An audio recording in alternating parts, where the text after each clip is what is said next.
solar magnetism is not a mechanism we have already figured out. That may sound absurd, because the Sun is the most observed object we have. It is close. It is luminous. It has been measured for centuries. And roughly every 11 years, it repeats its cycle like a metronome. All of this makes one idea feel intuitive.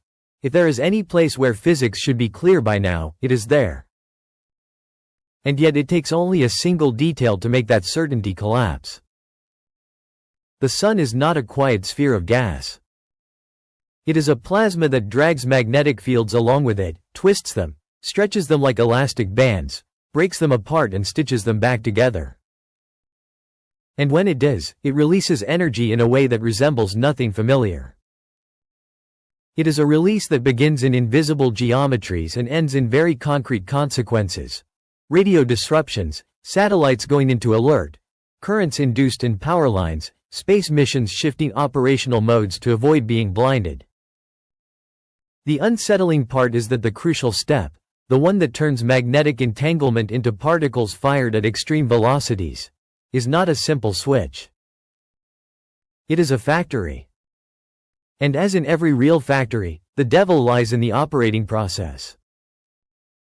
That process has a name that sounds almost harmless: magnetic reconnection. The most common mental image is orderly enough. Field lines cross, break, and reconnect into a more relaxed configuration, releasing energy. In the textbook version, that energy is distributed fairly evenly among the particle species present, as though the plasma were a single fluid responding in unison. It is a plausible idea, because many measurements far from the Sun seem compatible with that simplification. And reconnection is not some solar invention. We see it in Earth's magnetosphere, in laboratories, in numerical simulations that reproduce jets and heating. If it works there, why shouldn't it work on the Sun too, only on a larger scale? The constraint that makes this confidence unstable is brutal. Near the Sun, we cannot observe reconnection the way we observe it near Earth. It is too hot, too bright, too dense, too dynamic. It is like trying to understand an explosion by watching the waves arrive minutes later, already distorted by the medium. For decades, we inferred the physics of solar reconnection from its consequences, not from the heart of the event itself. Then came a probe that did something once unthinkable. It moved close enough to pass through regions where the plasma still carries the fresh signature of acceleration. Parker's solar probe does not watch the Sun from afar.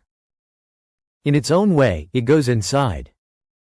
It enters the flow, senses the direction of magnetic fields, measures particles one by one, records how they change as they cross magnetic boundaries. And this is where the break occurs, the one that throws the phrase, "We already understand it all," into crisis. During the close pass, Parker found itself in an extraordinarily rare position, close enough to intercept the signature of a reconnection event in the solar wind before it had been muddled by travel. It was not the most dramatic kind of reconnection, the kind accompanied by spectacular images of loops and flares. Precisely for that reason, it was ideal. Because in the solar wind, reconnection can be sampled directly, with instruments that can see how energy is distributed across particle species. It is like standing close enough to the point where a machine launches objects to measure not just their average speed, but the exact shape of their trajectories. The data revealed a particle jet directed toward the Sun, composed of protons and heavier ions. So far, nothing shocking. But when scientists decomposed the energy signature, a difference emerged that should not have been there. The protons did not appear as a compact beam. They were more dispersed, like a flashlight illuminating a broad cone. The heavier ions, by contrast, appeared far more collimated, like a narrow beam, almost a laser. That is not an aesthetic nuance. It is a physical statement. Within the same event, in the same stretch of space, two families of particles are reconnection in different ways. If that is true, then some of the shortcuts we use to predict the intensity of a particle storm may be incomplete. Because it is not enough to know that reconnection occurred. We need to understand what kind of accelerator switched on, and which particles it acted on most strongly. We need to know whether reconnection is behaving like a diffuse heater or a selective cannon. That anomaly becomes even more unsettling when linked to what truly concerns us, even when we do not say it outright: space weather. It is not simply the sun doing things. It is the sun determining how aggressive the environment around Earth will become in the hours and days that follow. If some particles are accelerated as a narrow beam and others as a broad cloud, two things change at once. It changes how easily we intercept them along the Sun-Earth line. And it changes how their energies are distributed, that is, how much damage they can do. It is a problem of geometry and dynamics, not just total quantity. And it is exactly the kind of problem that cannot be solved by viewing the sun as a distant object, because at great distance, the difference between flashlight and laser blurs, dilutes, disappears. At this point, you might think this is a special case, a rare event, a technical detail of interest only to specialists. The problem is that reconnection in solar plasma is not a single cut and stitch of magnetic field lines. It is often a working region containing multiple structures. Small magnetic islands form, like bubbles in the flow, trapping particles and forcing them into repeated circuits. Jets launch in opposite directions and can rebound off discontinuities. Thin current sheets fragment into filaments. If plasma were truly a uniform fluid, none of this would have room to exist. But the sun's plasma is not a fluid. It is a collection of particles that can, under certain conditions, decouple from one another and respond to electric and magnetic fields on different scales. And this is where a word enters that sounds cold but is actually the narrative key to everything: scale. Reconnection is a process born on microscopic scales that becomes macroscopic. Magnetic field lines, in truth, are not wires. They are how we describe a field. But when plasma is sufficiently rarefied or sufficiently hot, particles do not collide often. Then physics does not smooth everything out. Each species can feel the field differently. A proton, an electron, a heavier ion, they do not have the same radius of curvature around field lines, the same inertia, or the same ability to follow rapid variations. That means that in the region where reconnection truly happens, plasma does not behave like a single substance.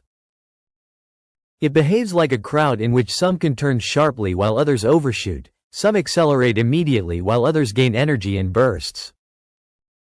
If this picture is correct, then the flashlight versus laser difference is not an anomaly. It is a symptom. A symptom that reconnection, in the young solar wind close to the sun, may generate preferential acceleration channels. Local electric fields that latch more effectively onto certain particles. Temporary magnetic traps that hold heavy ions just long enough to collimate them. Or, conversely, a turbulent environment that scatters protons into a broader distribution because they respond more quickly to fluctuations. The point is, we are no longer talking about a single mechanism. We are talking about a menu of mechanisms that can combine, and the combination depends on context. And on the sun, context changes brutally. It changes with latitude. It changes with height in the corona. It changes with the phase of the solar cycle. It changes even with the local geometry of an active region. This is where the idea that the sun has been studied forever becomes almost ironic. Because yes, the sun has been studied for a lifetime, but for much of that lifetime, we studied it from afar. The way one studies a fire by watching smoke rise from the far side of a valley.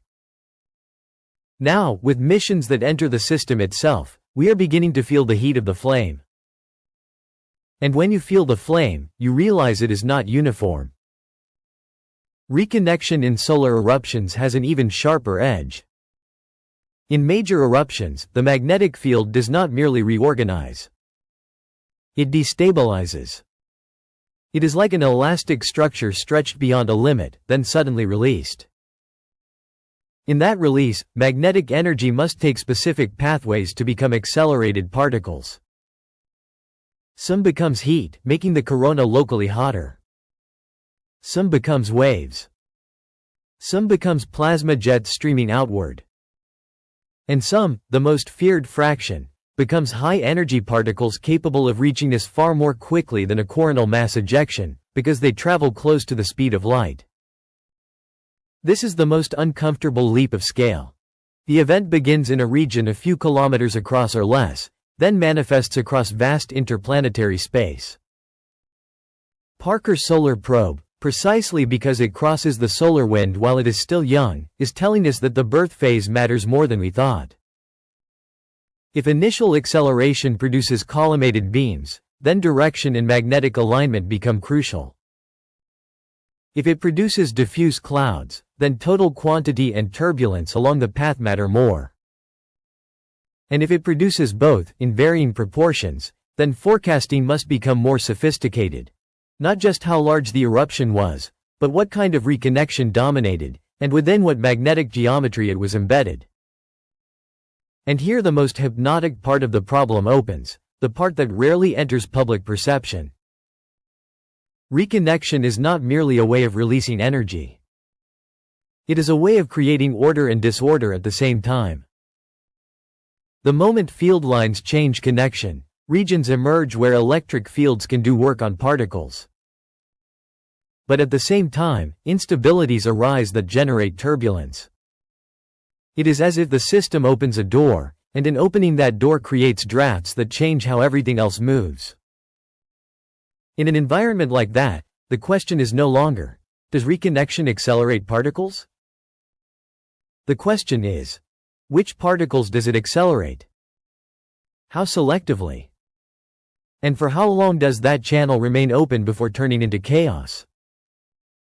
And it is precisely this question that makes solar magnetism anything but settled.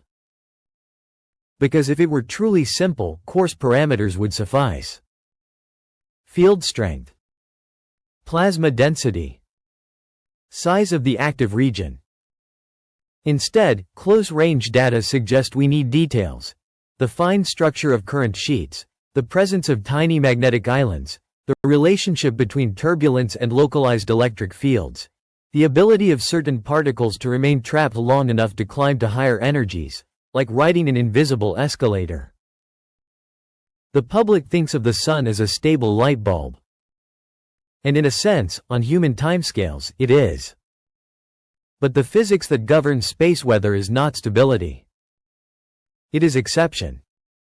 It is the moment when something snaps. And that something is no longer just an elegant concept in books. It is a signature measured in situ, with differences between particle species that force us to reformulate how we translate an eruption into risk. Magnetic reconnection remains a single phrase. But behind that phrase lies an entire grammar of behaviors. And the hardest part to accept is also the most fascinating. The sun is not hiding its secrets because it is distant. It is hiding them because they are small, fast, and dependent on detail. It is a physics in which energy does not merely distribute itself. Energy chooses pathways. It channels.